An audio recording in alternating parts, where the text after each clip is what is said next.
ఇష్టపడదు కనుక మనల్ని మనమే విమర్శించుకునే తీర్పు పొందకపోదుము అన్న వాక్య ప్రకారంగా మనం ఎలాగూ కొనసాగుదాం ప్రభువులు అనేటువంటి మాటలు మనం విందాం. కాబట్టి కొనసాగడం గురించి అపోస్తుల కార్యముల గ్రంథము 13వ అధ్యాయం. అపోస్తుల కార్యముల గ్రంథము 13వ అధ్యాయంలో ఈ మాట మనం చూస్తాం. 13వ అధ్యాయము 43వ వచనం. 13:43.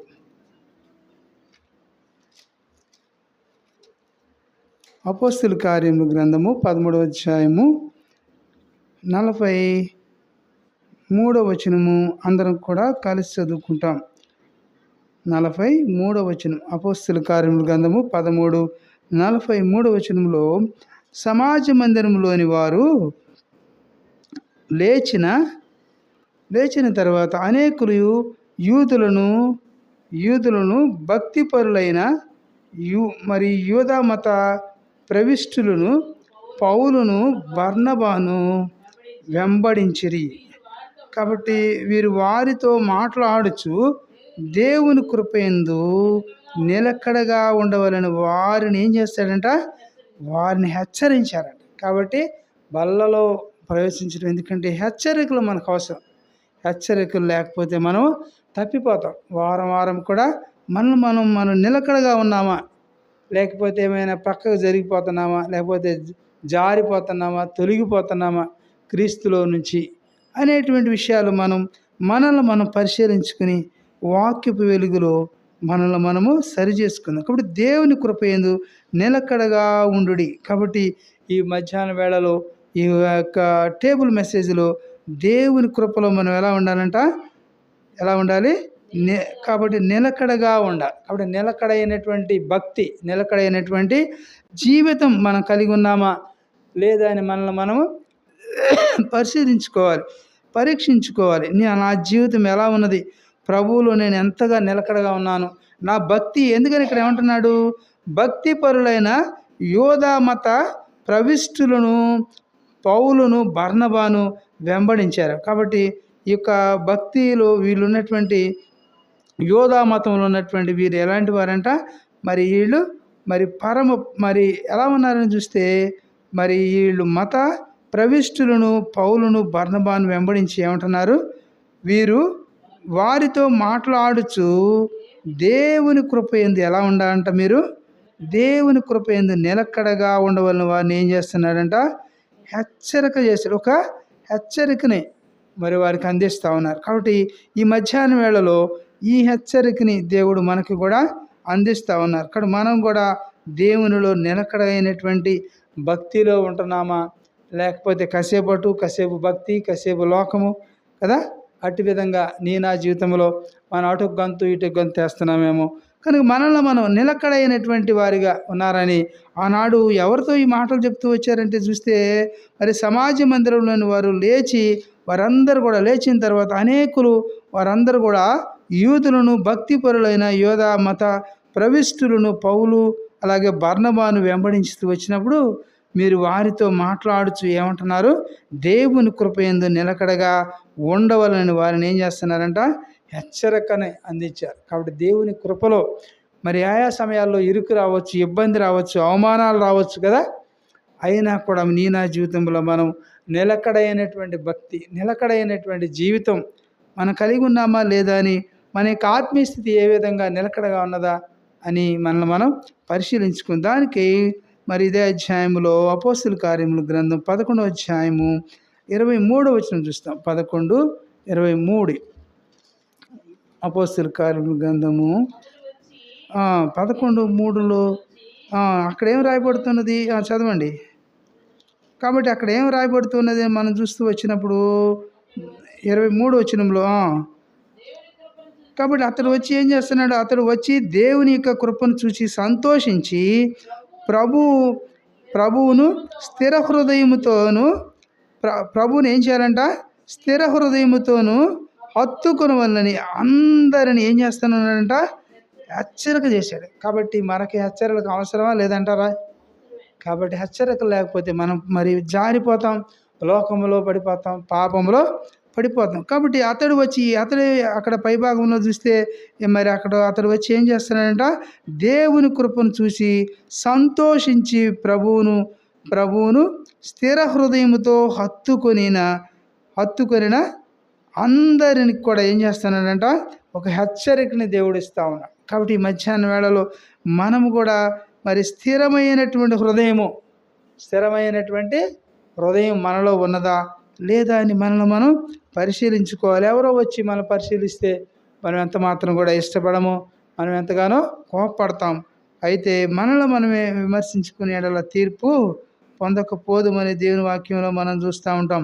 కాబట్టి నా జీవితంలో మరి ఏ విధంగా మనము మరి దేవునిలో కొనసాగుతూ ఉన్నాము. కాబట్టి మరి అన్నాడు, దేవుని కృప యందు నిలకడగా మరి ఉన్నామా లేదా అని మనము పరిశీలించుకుని బల్లలో యోగ్యమైన రీతిలో మనము మరి ప్రవేశించుదాము. అలాగే ఇది అపోస్తలుల కార్యం గ్రంథము 14వ అధ్యాయం 22వ వచనం, 14:22 వచనం కూడా చదువుకుంటాం. 14వ అధ్యాయము 22వ అక్కడ అంటున్నాడు, ఇక్కడికి వచ్చి శిష్యుల మనస్సులను దృఢపరిచి విశ్వాసమందు నిలకడగా ఉండవలననియు అనేక శ్రమలను భరించి కాబట్టి అనుభవించి మనము దేవుని రాజ్యంలో ప్రవేశింపవలనని వారిని హెచ్చరించి. కాబట్టి మనం చదువుకున్నటువంటి 3 మాటల్లో కూడా హెచ్చరించి కాబట్టి బల్లలో ప్రవేశించబోయే ముందు ప్రభు నన్ను కూడా హెచ్చరిక చేస్తున్నాడు. ఒక హెచ్చరికని, ఒక కాల్ని ప్రభు మనకిస్తూ ఉన్నారు. ఎలాంటిది అది మనం చూస్తూ వచ్చినప్పుడు ప్రభు మనతో ఏం మాట్లాడుతున్నారంట, ఆ మాటలు మనం చదువుకుంటే ఎన్నో వచనం చదివారు. కాబట్టి 22వ వచనంలో అక్కడ శిష్యుల మనసులను దృఢపరిచాడు. కాబట్టి శిష్యులు వారి మనసుల్లో వారు చెదిరిపోయారు. ప్రభువుని అక్కడ పైభాగం అంతా కూడా మనం చదువుకుంటే ఆ 19వ వచనం నుంచి కూడా చూస్తే అంత్యకయ నుండి 19వ వచనం, అంత్యకయ నుండి మరి ఈకోనియా నుండి యూదులు వచ్చి ఇక్కడ జన సమూహములను తమ పక్షముగా చేసుకుని పౌలు మీద రాళ్ళు రువి అతడు చనిపోయినని అనుకుని పట్టణం వెలుపలికి అతన్ని ఈడ్చిరి. అయితే శిష్యులు అతన్ని చూసి కాబట్టి అతని చుట్టూ నిలిచి ఉండగా అతడు లేచి పట్టణంలో ప్రవేశించి మరునాడు బర్నబాతో కూడా కాబట్టి దెర్బేకు బయలుదేరి వీళ్ళు. కాబట్టి ఎలాంటి పరిస్థితుల్లో ఉన్నారంటే వీరు మరియు అతను ఏం చేశారంట, ఎవరిని, పౌలును రాళ్లతో రువి మరి అతడు చనిపోయినని అనుకున్నారు, రాళ్లతో కొట్టారంట. కాబట్టి ఈడ్చుకుని వెళ్ళారు. కాబట్టి అలాంటి పరిస్థితులు మనకు లేవు కదా ప్రియ సహోదర సహోదరి. కాబట్టి ప్రభువులో మనం ఏ విధంగా కొనసాగుతున్నాం, మన భక్తి మనకు కొంత శ్రమ వస్తేనే, కొంత ఇబ్బంది వస్తే, అయ్యో నేను దేవుని మందిరానికి వెళ్తున్నాను అయినా కూడా నా ఇంట్లో ఈ శ్రమ వచ్చింది, ఈ శోధన వచ్చింది, ఇరుకు వచ్చిందని మరి మందిరాన్ని మరి మానేసేవారు అనేకులు మనం చూస్తూ ఉన్నాం. అయితే ఇక్కడ మరి అంత్యకయలో ఉన్నటువంటి ఆ యొక్క యూనోకియలో ఉన్నటువంటి ఆ యొక్క యూదులు వచ్చి మరి ఆ యొక్క జన సమూహమును తమ పక్షముగా చేసుకుని పౌలు మీద వారు ఏం చేస్తూ వచ్చారంటే, పౌలు మీద రాళ్ళు రువి అతడు చనిపోయినని అనుకుని అతని పట్టణం ఈడ్చుకొచ్చారంట. కాబట్టి ఎలాంటి పరిస్థితుల్లో కూడా వారు ప్రభువులో విశ్వాసంతో వారిని ఉంచాలని ప్రభు ఏమంటున్నారంటే 21వ వచనం చదువుతాం. వారు ఆ పట్టణంలో సువార్త ప్రకటించి అనేకులను శిష్యులుగా చేసిన తరువాత లుస్త్రాకు, ఈకోనియాకు, అంత్యొకయకు తిరిగి వచ్చి శిష్యుల మనసులను దృఢపరచి. కాబట్టి శిష్యుల మనసులు ఏమైపోతాయంట, మరి దృఢపరుస్తూ ఉన్నారు. శిష్యులు ఈ దృశ్యాలన్నీ కూడా చూసినప్పుడు మమ్మల్ని కూడా రాళ్లతో కొడితే చంపుతారేమో, ఈడ్చికెళ్తారేమో అని వాళ్ళలో కూడా ఒక రకమైనటువంటి భయం వచ్చి ఉంటుంది. వచ్చినప్పుడు ప్రభు అంటున్నాడు, అక్కడ అంటున్నాడు, అనేక శ్రమలు మరి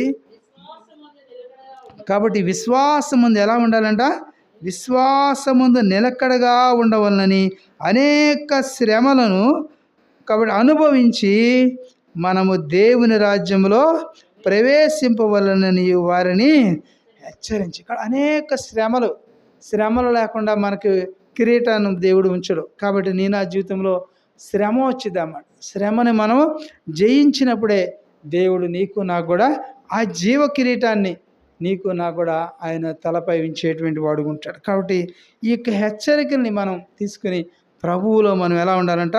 విశ్వాసంలో. ఇక్కడ రెండవ తలంపు ఏంటంట? విశ్వాసములో మనం ఎలా ఉండాలండి రాయిస్తున్నాడు. విశ్వాసమందు నిలకడగా ఉండవలననియు అనేక శ్రమలను అనుభవించి మనము దేవుని రాజ్యంలో ప్రవేశింపవలననియు వారిని హెచ్చరించాడు. కాబట్టి ఈ మధ్యాహ్న వేళలో ప్రభువుని యేసుక్రీస్తు వారు నిన్ను నన్ను కూడా ఈ దినాన హెచ్చరిక చేస్తూ ఉన్నారు. కాబట్టి నీవు ఎలా ఉన్నావు? నిలకడగా ఉన్నావా? మరి జారిపోతున్నావా? పరిస్థితులను బట్టి తొలగిపోతున్నావా? నీకు వచ్చినటువంటి కష్టాన్ని బట్టి, నీకు వచ్చినటువంటి నష్టాన్ని బట్టి, వ్యాధిని బట్టి దుఃఖపడుతున్నావా? అయితే ప్రభువులో నిలకడగా ఉండాలని దేవుడు కోరుకుంటున్నాడు. కాబట్టి రెండవ తలంపులో మన గమనాన్ని తీసుకొస్తూ మరి కొనసాగించుట, మరి నీవు నేను విశ్వాసంలో మరి విశ్వాసముందు నిలకడగా ఉండాలని దేవుడు కోరుకుంటూ ఉన్నాడు. అలాగే తిమోతి గారు ఏమంటున్నారు? తిమోతి పత్రిక, రెండవ తిమోతి పత్రిక, అపోస్తలుడైన పౌలు తిమోతికి రాస్తూ తిమోతి గారితో కూడా మాట్లాడుతున్నారు. ఆయనతో ఏం మాట్లాడుతూ వస్తున్నారంటే మాటలు మనం కూడా చూస్తాం. 2 తిమోతి పత్రిక 4వ అధ్యాయము 7వ వచనం, 4-7 వచనంలో కూడా చదువుకుంటాము. కాబట్టి ఇక్కడ అంటున్నాడు, ఏమంటున్నాడు చదవండి. మంచి పోరాటము. కాబట్టి మంచి పోరాటం పోరాడి తిని నా పరుగు కడముట్టించి తిని విశ్వాసమును కాపాడుకున్నానంట. అపోస్తలుడైన పౌలు ఆయన ఆ విధంగా రాళ్లతో కొట్టి అతను ఈడ్చుకొచ్చినప్పుడు కూడా ఆయన దేవుడు కాబట్టి చనిపోయాడని వారు చూసి వదిలిపెట్టేసేసారు. అయితే అలాంటి పరిస్థితుల్లో కూడా ఆయన ఇస్తున్నటువంటి విట్నెస్, ఆయన ఇస్తున్నటువంటి సాక్ష్యం ఏంటంటే మంచి పోరాటం పోరాడు. కాబట్టి క్రీస్తు కొరకు నీవు నేను కూడా ఈ లోకంలో మంచి పోరాటం పోరాడాలి. ఎన్ని శ్రమలు వచ్చినా, దుఃఖాలు వచ్చినా, కష్టాలు వచ్చినా, ఈ లోకంలో నుంచి, సమాజంలో నుంచి, నేను కులంలో నుంచి వెలివేసిన మన ఒక సహోదరి చెప్పింది, అయ్యా మమ్మల్ని కులంలో నుంచి మరి వెలివేశారయ్యా, అయినా కూడా నేను ఆమె ఒక మహమ్మదీయ సహోదరి, అయినా కూడా నేను నా భర్త దేవుని కొరకు స్థిరంగా ఉన్నామని ఆ తెనాల్లో చెప్పింది ఆమె. వారి యొక్క అమ్మాయి బర్త్డేకి వెళ్ళినప్పుడు వారు చెప్తున్నప్పుడు మరి వారి సేవకులు అందరూ కూడా కూర్చుని మాట్లాడుకున్నప్పుడు, కాబట్టి నీ నా జీవితంలో అనేక శ్రమలు, అందుకనే పౌలు అంటున్నాడు మంచి పోరాటం పోరాడు అంటున్నాడు. మంచి పోరాటం పోరాడి తిని నా పరుగు కడముట్టించి తిని ఏమంటున్నాడు? 3వది విశ్వాసం కాపాడుకున్నాడు. విశ్వాసం కదా, విశ్వాసమును కర్తయు దాన్ని కొనసాగించేవాడనైనా యేసు వైపు చూడండి. పరిస్థితుల వైపు చూడమాకండి, బంధువుల వైపు చూడమాకండి, ఎవరైనా సహాయం చేస్తున్నారని చూడమాకండి, కానీ యేసు వైపు చూడాలి. కాబట్టి కులములో వెలవేసిన, మతంలో వెలవేసిన, కుటుంబంలో వెలివేసిన యేసు కొరకు మంచి పోరాటం పోరాడు. పోరాటం లేకపోతే కిరీటం రాదు. కాబట్టి నీ నా జీవితంలో ఏం రాదు? పరలోకం రాదు. కాబట్టి పరలోకంలో మనం ఉండాలంటే మంచి పోరాటం పోరాడి తిని నా పరుగును కడముట్టించా. కాబట్టి నా పరుగు నేను కడముట్టించాను. ఏం కాపాడుకున్నాను అంటున్నాడు చివరిగా? విశ్వాసమును నేను కాపాడుకున్నాను. కాబట్టి మధ్యాహ్న వేళలో ప్రియ సహోదరి సహోదరుడా, నీ విశ్వాసాన్ని నువ్వు కాపాడుకుంటున్నావా? లేక నీ విశ్వాసాల్లో మరి జారిపోతున్నావా? విశ్వాసాన్ని వదులుకుంటున్నావా? నిన్ను నువ్వు పరిశీలించుకో, పరీక్షించుకుని మరి అట్టి విధంగా ప్రభువులో కొనసాగాలని దేవుడు నిన్ను నన్ను కూడా హెచ్చరిక చేస్తున్నారు. చివరిగా ఒక హెచ్చరిక చెప్పి నేను నా మాటలు ముగిస్తాను. ఇదే తిమోతి 2వ పత్రికలోనే 3వ అధ్యాయము 14 వచనం, 3:14 కూడా చదవండి, ప్రక్కనే ఉంటుంది. 3:14 వచనం కూడా చదివితే, కాబట్టి క్రీస్తు యేసునందు ఉంచవలసిన విశ్వాసము ద్వారా రక్షణార్థమైన జ్ఞానము నీకు కలిగించుటకు శక్తిగల పరిశుద్ధ లేఖనములను బాల్యము నుండి నీ వెరుగుదువు గనుక నీవు నేర్చుకొని, కాబట్టి రూఢి అని తెలుసుకున్నవి, కాబట్టి ఎవరి వలన నేర్చుకుంటివో ఆ సంగతి తెలుసుకొని వాటి యందు నిలకడగా ఉండాలి. ఎలా ఉండాలంటే మనం జారిపోవాలని అని అన్నారా? తొలగిపోవాలని అన్నారా? ఏమని రాయబడుతుంది అక్కడ? వాటి యందు నిలకడగా ఉండాలి. కాబట్టి అపోస్తలుడైన పౌలు విశ్వాసం కాపాడుకున్నాను, నా కొరకు నీతి కిరీటం ఉంచబడింది అన్నాడు. కాబట్టి విశ్వాసం కాపాడుకుంటే దేవుడు నీకు నాకు కూడా నీతి కిరీటం ఇస్తాడు. విశ్వాసం కాపాడుకోలేదనుకో ఆ నీతి కిరీటాన్ని పోగొట్టుకుంటావు. బోడి తలతో దేవుని దగ్గరికి వెళ్తావు. కాబట్టి ఈ లోకంలో అపోస్తలుడైన పౌలు ఎన్నో శ్రమలు అనుభవించాడు. రాళ్లతో కొట్టబడ్డాడు, రంపాలతో కోయబడ్డారు, బోండాలతో కాళ్ళు కట్టేశారు, ఎన్నో శ్రమలు అనుభవించారు ఆనాటి అపోస్తలులు. అయినా కూడా వారి విశ్వాసాన్ని కాపాడుకున్నారు. కాబట్టి ఈ దినాల్లో నువ్వు ఉన్నటువంటి నీవు నేను కూడా దేవుడిస్తున్నటువంటి వాక్యంలో నుంచి హెచ్చరికలు నేను కూడా మరి కలిగి నా జీవితంలో నేను కూడా ఎలా ఉండాలని దేవుడు అంటున్నాడు, వాటి యందు మనము నిలకడగా ఉండాలి. చివరిగా చెప్తున్నటువంటి మాట ఏంటంటే, నిలకడైనటువంటి జీవితం, నిలకడైనటువంటి భక్తి కలిగి ఉండండి. కానీ వాళ్ళు అది అన్నారు, వీళ్ళు ఇది అన్నారు, అక్కడ ఒక రకం విగ్రహం అనుకోమాకండి, కానీ క్రీస్తులో నిలకడగా ఉండండి. నేను నేర్చుకున్నదే నేను మీకు బోధిస్తా ఉన్నా. కాబట్టి నేను నిలకడైనటువంటి జీవితం భక్తిలో ఉన్నాను కనుక నేను ఉన్నదే మీకు కూడా చెప్తూ ఉన్నాను. ప్రభువు చెప్పినటువంటి మాటలే నేను మీకు బోధిస్తూ ఉన్నాను ఈ మధ్యాహ్న వేళలో. కాబట్టి నిలకడైనటువంటి జీవితం కలిగి ఉన్నాను. నామకార్థ భక్తి, ఆచార భక్తి, అలవాటు భక్తిగా కాదు, కానీ నిలకడైనటువంటి జీవితం ఉంటే నీకు దేవుడు జీవ కిరీటాన్ని ఇస్తాడు. ఆ జీవ కిరీటాన్ని పొందుకోవాలంటే ఈ లోకంలో అనేకమైనటువంటి ఇరుకులు, ఇబ్బందులు, శ్రమలు రావచ్చు. అయినను వాటిని మనం ఎదుర్కొని దేవుని శక్తిని, దేవుడు నీకు బలాన్ని ఇస్తాడు. మంచి పోరాటం పోరాడితేని నా కొరకు నీతి కిరీటం ఉంచబడింది అన్నాడు. కాబట్టి ఏం కిరీటం అంట? నీతి కిరీటము ఉంచబడింది. అది ఈ